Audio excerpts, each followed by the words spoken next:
I just got home from a little date that I had, a little Bible study date that I had with God. I love to have solo dates with him, and I haven't had one in a little bit.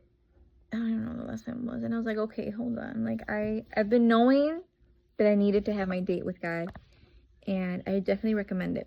I feel my cup extra full. Just me and God going somewhere. Like, I mean, I do it at home, but it's different when you go out and spend time with God, you know?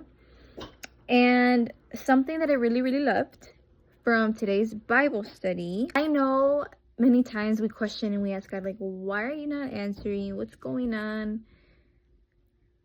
And you kind of feel hopeless, right? But instead, something that we should ask, which I wrote it down, is, God, what are you proposing to do in this experience that I need to adjust myself to? We need to adjust ourselves to God. Because what you mean God is going to adjust to you? No. You got to adjust yourself to God, to what his purpose is for this season of your life, whatever it is. Because many times we feel like, oh, like, where's God? I don't hear from him. But it's just flipping the script. Flipping the point of view from your point of view to God's point of view. Because that man moves mountains for you.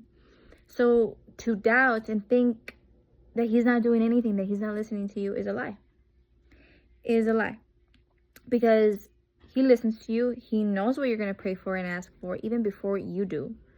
So definitely not true. Yes, you have faith. And sometimes we question, like, okay, like, it's been a minute. Why aren't you not answering my request or prayer, whatever it is, you know, why is God not answering? But I really like how it puts into perspective that God wants to reveal himself to you in a whole other way. And I was like, dang, this man really loves us, huh? Because he wants to reveal himself in another way. Like, that's beautiful. Imagine, like, always the same way. I feel like if you get the same of something all the time, it's just, you're just like, oh, it's going to happen.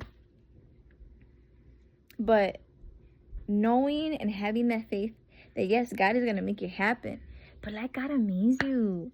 Let God surprise you. We always want to know everything. We're always on, okay, like, what's next? Like, this and that. And I get that, you know, and there is fear in not knowing. But that's what life is like. We don't know everything all at once. Imagine that if we did, like, I don't know, you were born and then you knew your whole life story. Like, what would be the point of it? Almost.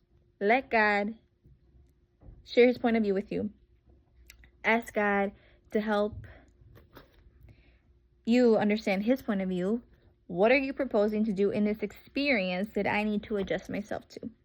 So try to look at it from God's point of view and not yours.